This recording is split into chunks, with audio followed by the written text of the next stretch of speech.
In this video I'm going to be showing you how to set up your first campaign within Amazon PPC. The way to do that is to go to your advertising, and I'm just going to select a new tab for that. Within advertising you have Campaign Manager, and as you move over to Campaign Manager you can see create a new campaign.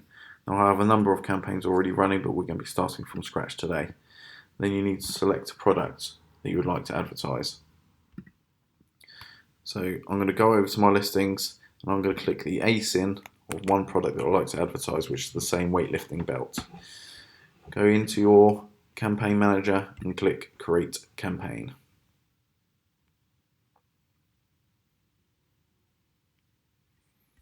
Wait for that to load up. We're going to be putting in the details of that product. Doesn't want to load. And what you're going to do once you've open the campaign is select sponsored products. Sponsored brands are for those with a registered trademark and you're eligible for brand registry. We're going to be focused on sponsored products. So this is where you create your campaign. It has a number of options which it walks you through, and it's all very simple.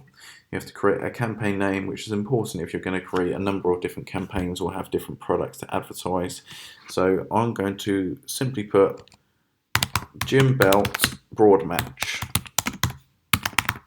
ad. Has a start date which will always be today, and then you can put in an end date if you wanted to do it over a certain period of time. I'm going to keep that open-ended because we want to keep all of our adverts that are profitable running, and the goal is to make this one profitable. Here you can put in your daily budget, so if you wanted to limit the amount you would spend each day, then you can do that here.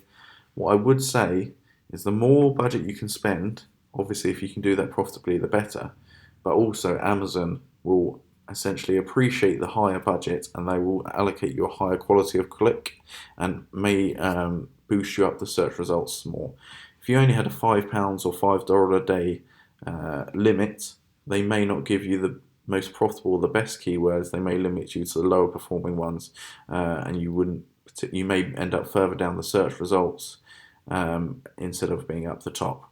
What I like to do is go for a very high daily budget and then focus on the keywords later to make sure you don't perhaps reach that. So I'm actually going to put £250 in there. I don't anticipate getting that to a daily budget. It may come significantly lower than that. And the way we're going to do that is by clicking manual targeting.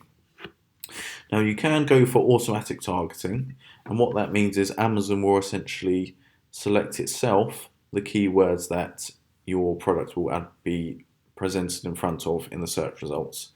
So if you wasn't sure which terms your customers were using to find your product, you could use that and it will give you some ideas as to what search terms customers are using, and hopefully you'll pick up some sales from that. You can get a advertising report by going to advertising reports, and you'll find out exactly what keywords were used. However, I would like to think that we all know our products better than Amazon. I know I certainly do, and we're going to go for manual targeting. And what that means is we're going to physically ourselves choose the keywords we want our products to be shown under, and we're going to put those in later.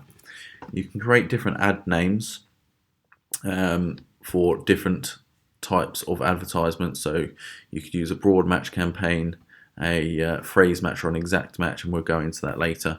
For now, I'm not going to be that specific as we're only just starting our first campaign. We'll dial down on that later, so I'm just going to use the same name. We're just going to have to go back and copy and paste the ASIN. This is where all of your products will show up. I have hundreds of products, so I'm just going to manually search for the ASIN that I would like to use.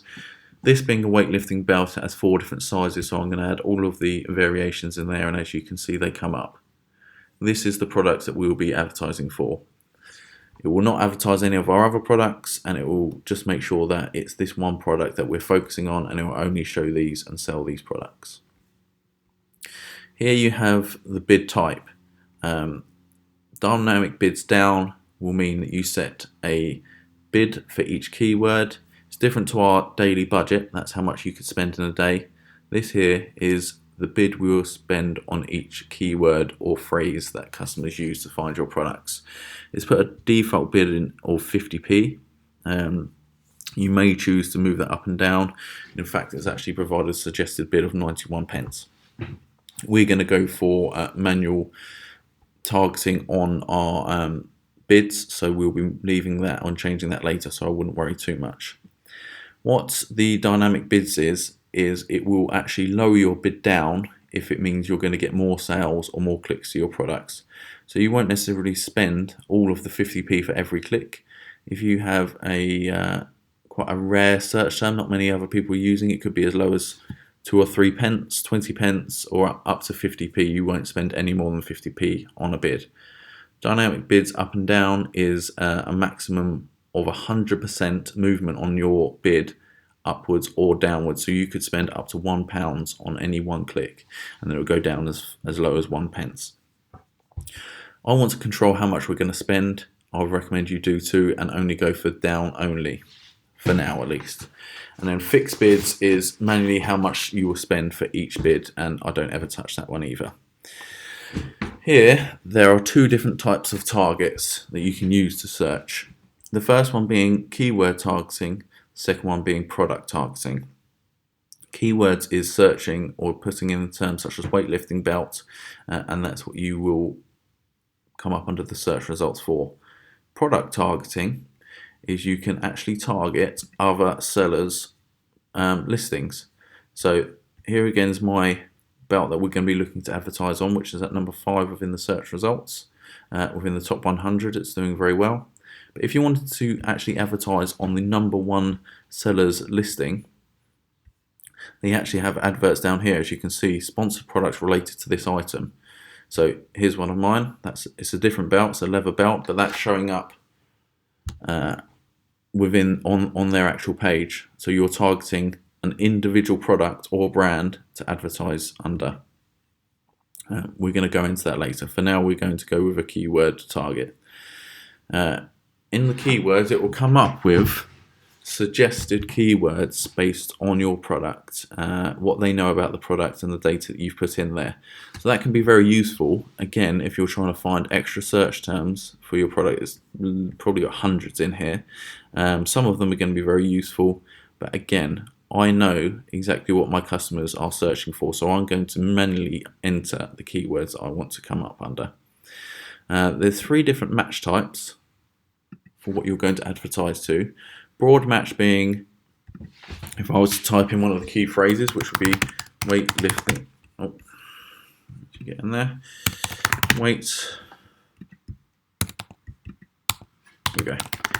Weightlifting belt.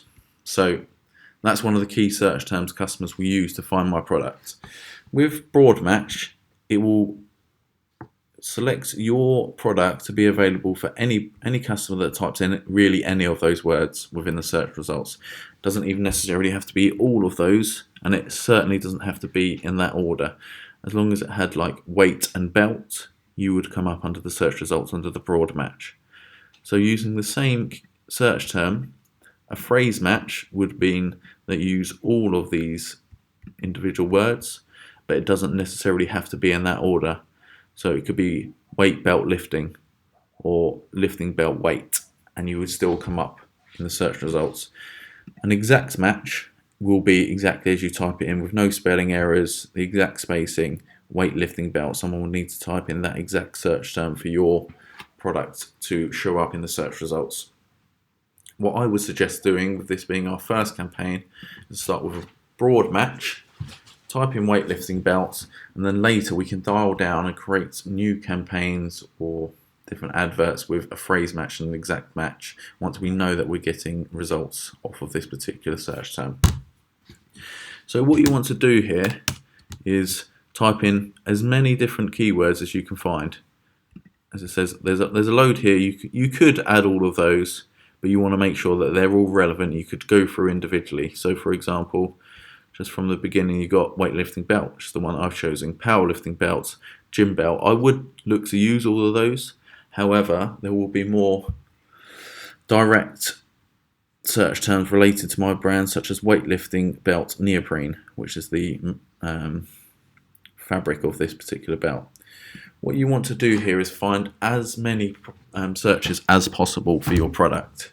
However, just know that in fact something like gym belt is a lot more popular and therefore will be a lot more expensive than something like, well, let's go with neoprene weightlifting belts for men. Now that's going to get a lot less searches, however will be a lot cheaper than something such as gym belts. And you could argue that this is a lot more relevant to my product as well, because it's got the material type, it's for men, although my product can be for women as well. Whereas gym belt, that could be a dipping belt, that could be a leather belt, could be something somewhat unrelated to my product. So whilst I would include that, later you may want to have a lower bid than something like this. You might want to have a higher bid to make sure you capture all of those clicks, because that is particularly relevant to my product. So I'm not going to go through and type in loads because that's going to bore you, but what I am going to give you is some ideas as how you could find some more keywords if you're still struggling after going through the suggested bid and coming up with your own there. One of the ways to do that, one of the best ways, and many people don't actually talk about this, is simply to type in and use the search bar to find things. So, such as weightlifting belts, it will then come up with additions to that. So weightlifting belt, women's, men's, lever, chain, leather, and it just gives you some more options. You might not have thought about that. So instead of putting weightlifting belt, you could put weightlifting belts for men, for example, and that will give you some other ideas. You can go through and put other relevant terms, such as lifting belt, RDX, that's actually this competitor here, I wouldn't go with them, and other different things, 4-inch leather, which is probably going to be similar to this one here, and it just gives you different ideas of what you can use. Another way you can actually find relevant keywords is to go onto your competitors' listings. This is my product here. If we were to click on this product, you can see which terms they're using in their title and they're going to be relevant to the product. So neoprene back support, you could look to include that there. You could put gym belt with back support, and that's a very long tail search term that not many people are going to be using, but it's very relevant to the product. So if they're searching for that, it means they're going to be looking to buy a product similar to this, which is why they have it in their title. Outside of Amazon, you could go on and use the Google Keyword Planner, which you can just type into Google. As long as you have an email address, you can put it in there, and you can type in a search term. I've already typed in weightlifting belts, and it will actually come up with hundreds of similar search terms, and it will tell you the average monthly searches, how competitive it is, and how much you're likely to spend for that keyword on Google. It will be different on Amazon, most likely will be cheaper, but more than anything it will just give you different ideas of which search terms to use. And again, you could go through and add every single one of these, providing they're relevant to your product. As you can see here, pull-up weight belt, that's more likely can be referring to a dipping belt for people to do pull-ups with, which is different to the product that I'm trying to advertise. So just don't add all of them, make sure they're relevant. Nike weightlifting belt, well, we've branded our own products, so we certainly don't want to be advertising under Nike. You can use competitors' names in your advertising, but that's probably for a different video. So once you've populated as many keywords as possible, and I would start off with as many as possible, you can dial that back later and remove the poor performing keywords, but you want to test as much as possible at the beginning. So then once you've chosen all the keywords you want to go for, type in add keywords, and here it will come up with the suggested bid. So Amazon will tell you what they think you should bid for to be coming up relevant in their search terms. And for the term weightlifting belt, it's got 35 pence up to £1.06 is roughly what you would pay to get one individual click on that search term. By typing in 50p, it's slightly under the suggested bid, so you wouldn't get as many as you could. However, if you went higher, obviously you're paying more. I think that's quite key to my success and my searches on Amazon. So I would actually go for something, it says £1.06, and I want to dominate this keyword. I want to get as many sales as possible, so actually I'm going to go for £1.20. So typically you wouldn't pay any more than £1.06, although That's not an exact science. I wouldn't trust exactly what they say. You could pay up to £1.20. So something like Gym Belt, as I said earlier, is not as long tail as I would like it to be. It's quite generic and it may not be as relevant to my product. So I'm actually going to lower that. I'm going to lower it to 40p. So the suggested bid here is from 46p to £1.26. That's not to say you won't get any clicks here, because if other people aren't advertising on it, or if there's some gaps in their advertising, it's late in the day, you may pick up a couple of cheap clicks there, and that makes it more worthwhile doing. So I personally like to find my own bid for each individual keyword, and I'll do that for every single one. You can do them all the same, and it depends really how aggressive you want to be. If you've only got a small budget, you could go as low as sort of this one. Its suggested bid starts at 23p. You could start at 15p. Now, I don't think you're going to pick up many clicks with that, but you might do. So you're not going to spend as much. If you want to be more aggressive and try and dominate the searches as much as possible, you could go and put something like £3, and that means you're going to get every single click available to them, because as chances are there's not going to be anybody advertising as high as £3.